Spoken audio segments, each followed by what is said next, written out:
السلام علیکم۔ Pakistan development alliance اور ہیلتھ رورل ڈیولپمنٹ کی جانب سے اس پریس کانفرنس کا انعقاد پاکستان میں مقامی حکومتوں کو آواز سی ٹی ایس پاکستان ہارڈ افغانستان مضمون بنانے کی فوری ضرورت کے تناظر میں کیا جا رہا ہے۔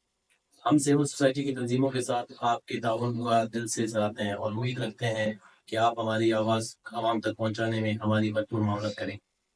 سیاق و سباق اور جواز مقامی حکومتیں جمہوری حکمرانی کی بنیادیں ہیں جو عوام کو فیصلہ سازی، خدمت کی نگرانی اور احتساب کے عمل میں شریک کرتی ہیں۔ تاہم پاکستان میں یہ نظام مسلسل آئینی نظر اندازی، سیاسی بے رخی اور مالی محرومی کا شکار دیکھ رہے ہیں۔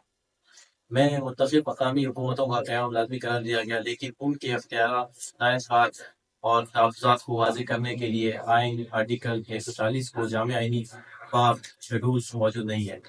نتیجن مقامی حکومتیں ایک کمزور، مستحکم اور اکثر سیاسی طور پر قابو پائے جانے والے ڈھانچے میں تبدیل ہو گئی ہیں۔ پاکستان کے چاروں صوبوں میں اسلام آباد اور کیپٹل ٹیریٹری میں مقامی حکومت کی آئینی، سیاسی، انتظامی اور مالی حیثیت کا آواز سی ٹی ایس پاکستان ہارڈ بلوچستان تفصیلی تجزیہ کیا ہے۔ یہ بریفنگ اس کی تحقیق کے اہم نکات اور اصلاحاتی ایجنڈ پر مبنی ہے۔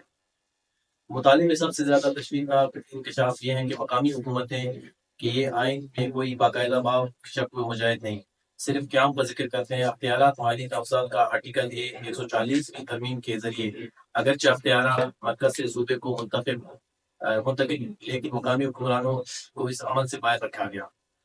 اپنی مرضی سے قوانین بنانا، نظام تبدیل کرتے اور انتخابات میں تاخیر کرتے ہیں۔ سیاسی منشور اور عملی حقیقت: تمام بڑی سیاسی جماعتوں کے منشور میں مقامی حکومتوں کا ذکر تو موجود ہے، لیکن عملی طور پر ان باتوں پر عمل نہیں ہوتا۔